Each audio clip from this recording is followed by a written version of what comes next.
Hey 6th grade, today is your lucky day because in this video you only have one learning goal and you have no vocabulary words. So, you're very welcome. Alright, so today's one and only learning goal is today I will combine like terms in algebraic expression. Whoops. There we go. So your one and that's it. Just your one learning goal for today is today I will combine like terms in algebraic expressions. So let's go on here. We're going to simplify a few algebraic expressions and then you're going to simplify a few of them on your own. So let's pick a fun color. I like this blue one. And here we go. So the first one we're going to do together is 3x plus 5y minus 3x plus 2y. All right, so we need to simplify this by combining like terms. So we have 3x plus 5y, and then look, we have more x's and more y's. So here we have our minus 3x plus 2y. Well, the 3's cancel each other out. 3 minus 3 is 0, plus 5y and 2y, so we wind up with 7y. And that is the only part of that that will remain. All right, here is your second one. You have x squared plus, 5y plus 4x squared minus 3y equals something or another. So let's simplify this. We have an x squared plus 5y, and then we have a 4x squared minus 3y. Now some of you might be thinking, well, but what if there was just a plain x? Could we combine it with an x squared? And the answer to that is no, because those are not like terms. So to combine your like terms, if you have x to the third power or something, you wouldn't be able to combine it with an x squared. They all have to be the same, exponents or not.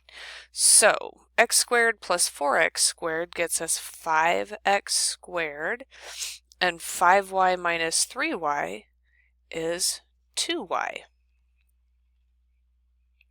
All right, number 3 is a good example of what I was just trying to explain to you.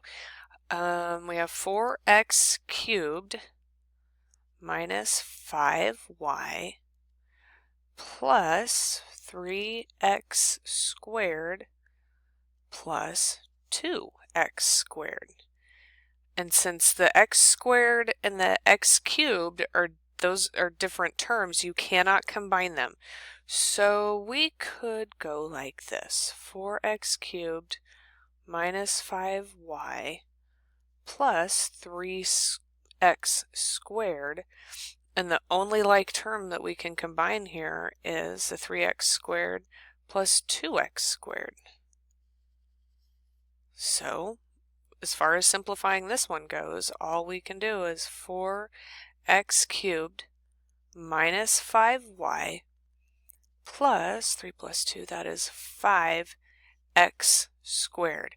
And you don't add or subtract or anything with the exponents, you just leave them the way that they are. All right, and here's the fourth one we're going to do together, and this one's kind of long. So here we go. We have x plus 5y plus 6x minus 2y minus 3x plus 2y squared.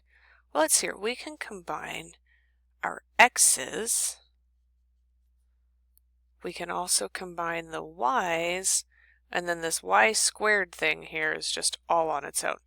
So let's try this. X plus 5y, and then let's 6x minus 2y minus 3x over here.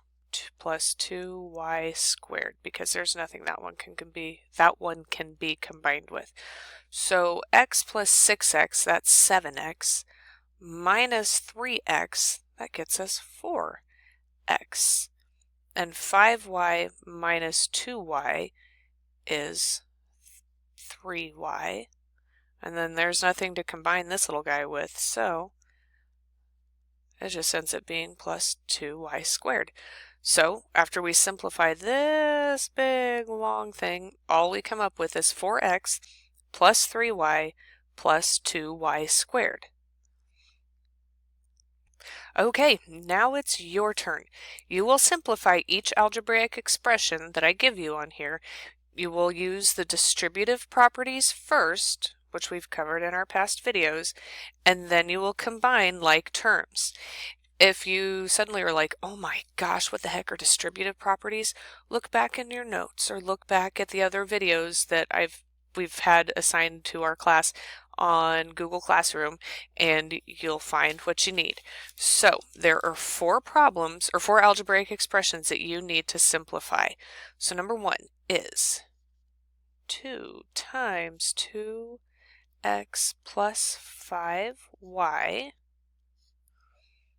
plus 3 times x plus 3y. Number 2, 4x plus 6y over 2, ooh, that's tricky, minus 3y. Number 3, 2 times x plus 3y plus 4 times x plus 5y, ooh, minus 3x. We have this random minus 3x out there at the end of it. And your very last one is 3x plus 5 times 2x plus 7. So remember, you show all of your work in your notes. Start with the distributive properties first, and then see what like terms you can simplify. All right, I'll see y'all in class.